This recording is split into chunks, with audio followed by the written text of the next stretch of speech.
We're here. We're finally here. This took a while. 3, 2, 1, bro.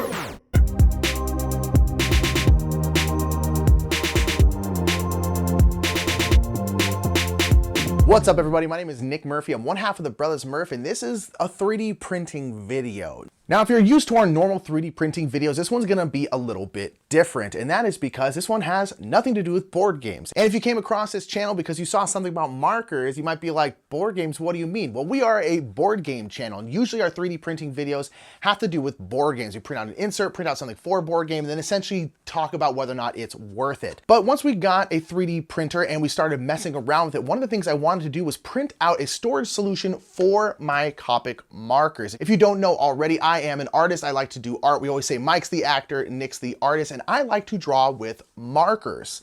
These are my favorite kind of markers. They are Copic sketch markers, and this is what I like. Now, over the years, I have struggled with finding a storage solution for my markers that I like. I have tried a whole bunch of different stuff. I've tried to make stuff out of like foam core. I've tried to like get these little boxes. I've looked for stuff online and I've never found what I wanted. And so I eventually was like, you know what? I'm just gonna design it.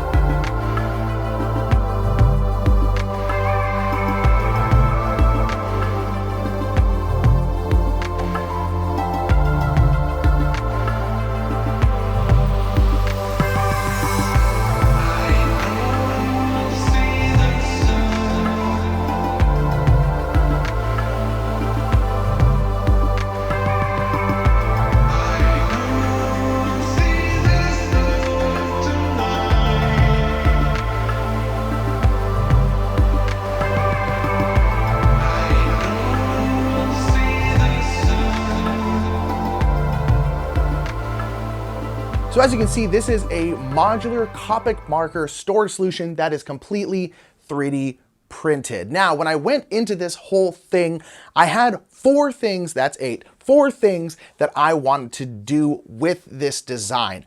Number one, I wanted my markers stored on their sides, not vertical. I just prefer them on their sides. I like when I'm looking at my desk and I'm drawing that I can just look up and I can see all my markers in front of me like this. I'm like, oh, I want this one. Boom. Number two, I wanted each marker to have its own slot. I wanted each one to have its own space. I didn't want them sitting on top of each other. Number three is I wanted them to take as little plastic as possible and take as little time printing as possible. And fourth, and most importantly, I wanted them to be modular. I wanted to be able to stack them however I want, organize them however I want. And most importantly is I wanted this storage solution to be able to grow with my Copic marker collection, because I, like everyone else out there, am an addict. And once you start buying Copic markers and start buying art supplies in general, you tend to want to buy more and more and more. So my Copic marker collection over the years has been growing and growing and growing. So those are the four things I wanted to do with this design. And I did, in my opinion, three of them. We'll talk about which one I didn't do a little bit later, but nonetheless, let's go ahead and get down to the table and kind of look at specifically what I did. Alrighty, so here they are in all of their glory.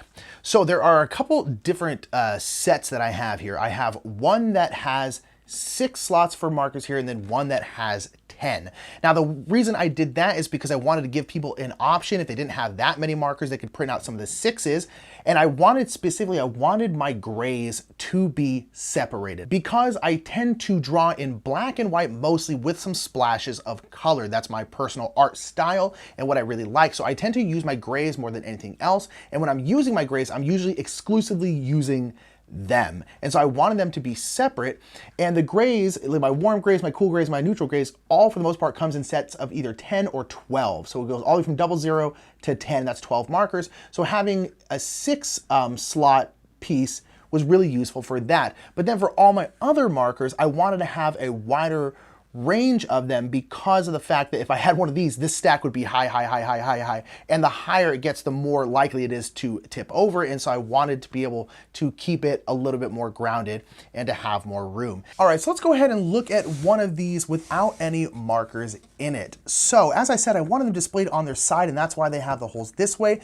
Although if you really wanted to, you could just rubber band them together because again, they come apart, and have them vertical. It actually works just fine. You just have to have a way to to keep them together. They are on their sides, and then each one has its own slot here, as you can see. So every marker has a spot that it can go into, just boom, right in there like that, and that's the spot for the E15, why not? But as I said, the most important thing to me was that it is modular. So this whole thing is made up of a bunch of different pieces.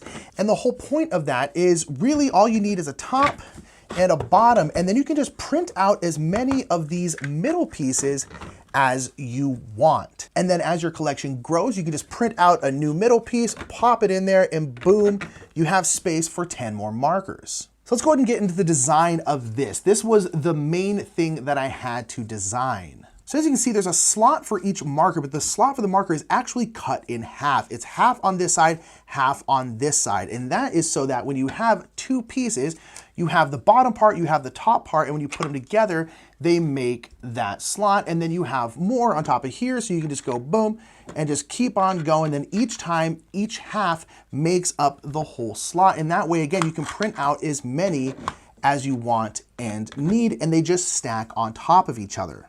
So one thing you might notice that the slots are pretty deep, but on the other side, they're very, very shallow. And that's because the markers actually sit in here at an angle. And you can see that right here. You can see how the markers are pointing upwards. And that is just to keep gravity constantly pushing them this way into the slot so they stay there. If they were completely flat, there's a much, much higher chance that they're gonna slide out. I have here a couple prototypes that I made. This is one right here. And the main thing that I changed in this is that the angle, in my opinion, wasn't enough. You can see that this falls out pretty easily, and you can see that the angle is a lot less steep than it is in this one. And so I reconfigured it to make the angle a lot more severe. Now, I only made them this deep. Copic markers are about pretty much exactly 15 centimeters long. This right here is 8 centimeters long, so I made it a little over halfway. This comes down to me wanting to use as little plastic as possible.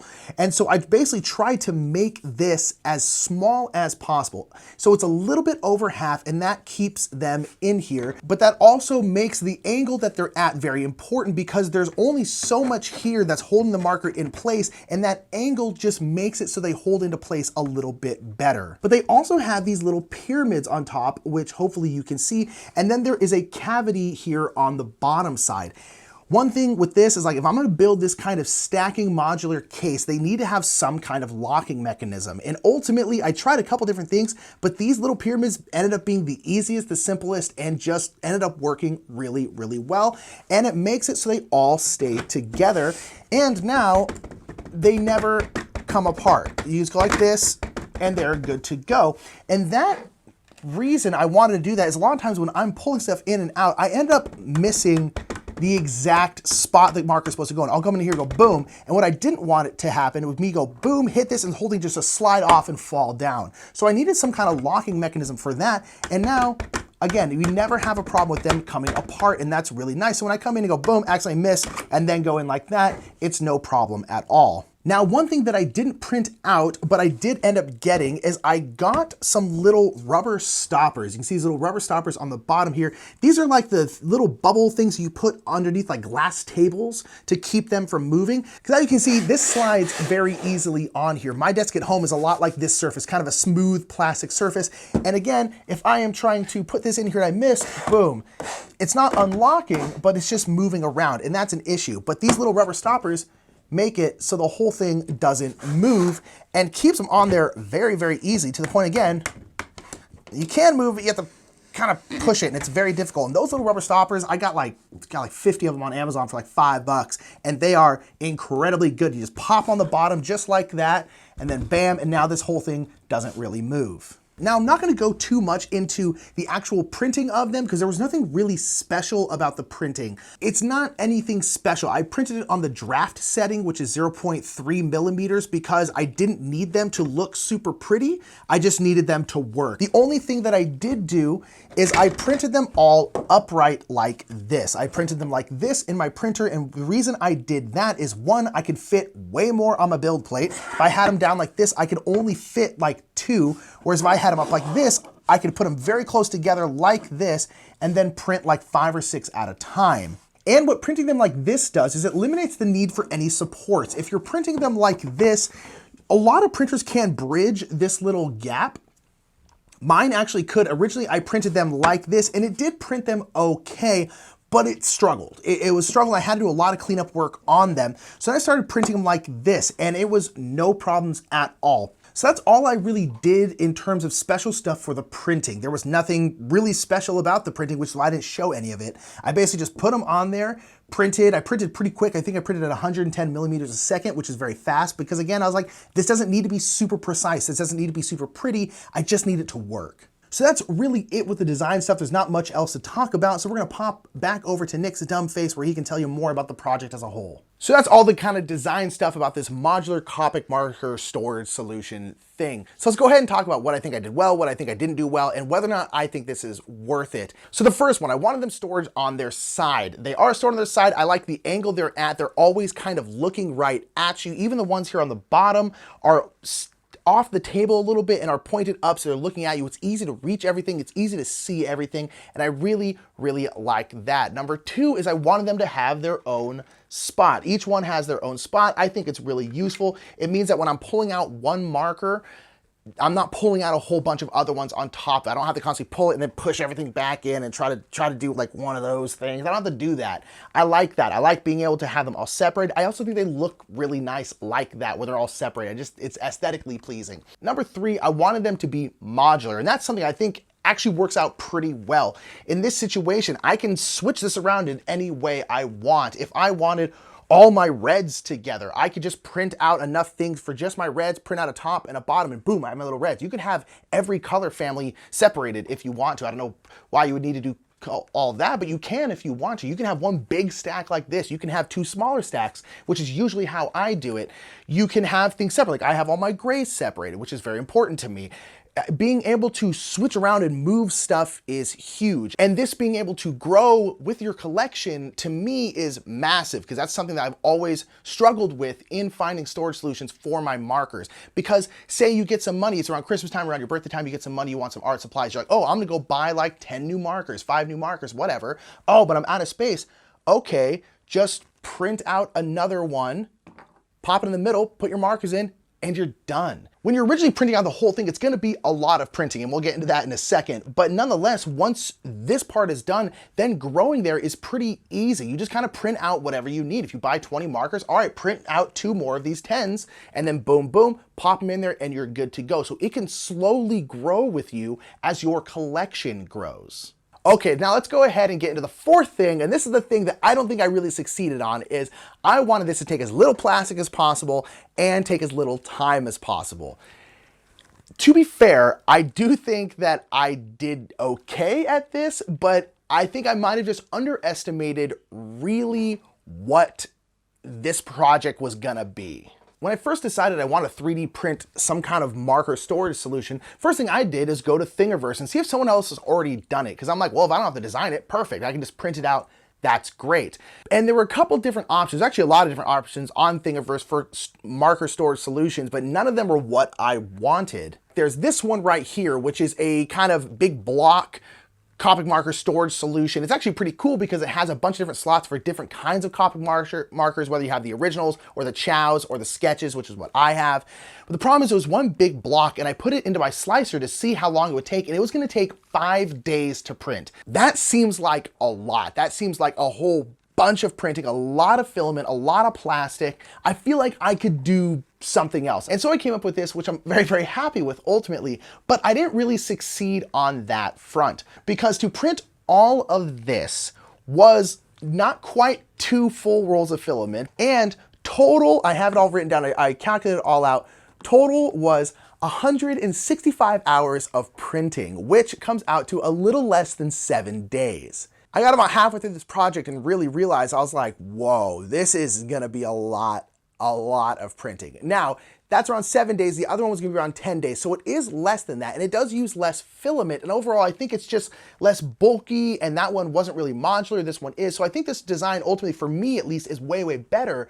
But I didn't really succeed on that. It took a long time. Each one of these middle pieces, the ones that you would need to print if you were going to grow your collection, each middle piece For the 6er right here, is 4.5 hours, and for the 10er right here with the 10 slots is about 7.5 hours. So once again, your bulk of it is done. If I needed to add one of these, I don't have to print out like a 7.5, 8-hour print to print another one out and then boom, put it in there. So I didn't really succeed on that, but honestly, at least for what I wanted, I don't really know what I could have done differently. This ultimately is exactly what I wanted. And so I'm very, very happy with the design, even if it didn't actually take much less time or much less filament. I'm still really happy with it because it ultimately is way more what I wanted than if I had just settled for what was already out there instead of just designing it myself. So let's go ahead and get into whether or not I think this is worth it for you to do if you have markers and a 3D printer or access to a 3D printer. That question is a little hard. How big is your collection already? My collection is about 150 markers, which means I had to print out a lot. And the whole point of this thing is that it can grow with your collection. But my collection is pretty darn big, and I don't know how much more it's gonna grow. It's definitely gonna grow, I'm sure, as I come across colors, different colors that I want, different blending groups that I want. I'm gonna get markers, but I don't think I'm gonna buy big, like, amounts of markers anymore. I definitely don't need all of like 350 markers they have. I definitely don't need all of that. So if you already have 150, 200 plus markers, I don't know if this is the best storage solution for you because of how much time it's going to take printing, and it's going to take a lot of filament. The whole point of this is that it grows your collection. So if you have like 50 markers, less than 100, then I do think it's worth it because it's not as much printing. And then as you grow, you can just print out more and more and more. But ultimately, that's up to you. I'm very happy with it. I'm glad I have this. I'm really, really pumped. I personally think for my own uses, it was worth the time it took to print it out. It was a little weird because again, my printer's in a public area, but I do think it was worth it. I think it's awesome. I'm really, really proud of it. I'm really happy with it. And it's just, I don't know, I think it's cool. And so I'm really excited about that. There's only a couple things that I would do differently. I would probably make this part this way a little bit bigger because it's not super, super tip prone, but it can tip over if you're like accidentally hit it from this direction. If I made it a little bit bigger, it might add, I don't know, 10 hours, maybe. That's probably worth it. And so I probably would have done that, but ultimately they're just fine because you're always putting in markers from this direction and this direction, it's totally fine. It's if you actually smack it this way, they're kind of gonna go flying, but then at the end, that's kind of gonna be true for anything else. So that's gonna be it for this 3D printing video. As I said, the files for this are down in the description below. They're just up on Thingiverse. Feel free to mess with it, move it around, do whatever you want to it. I don't really care. It's just out there for whoever wants to print it out. So let me know what you think about this whole Copic Marker solution down in the comments below. If you have any suggestions, put them down there as well. I can always tinker around with the design and put it up on Thingiverse as well. And make sure to give this video a thumbs up and share it around the interwebs and hit that subscribe button. I will warn you that we usually talk about board games, not art on this channel, but nonetheless, some art will pop up here and there. Well, until next time, my name is Nick Murphy. I'm one half of the Brothers Murph, this half specifically, and thank you so much for being here at this 3D printing video, and have a great day.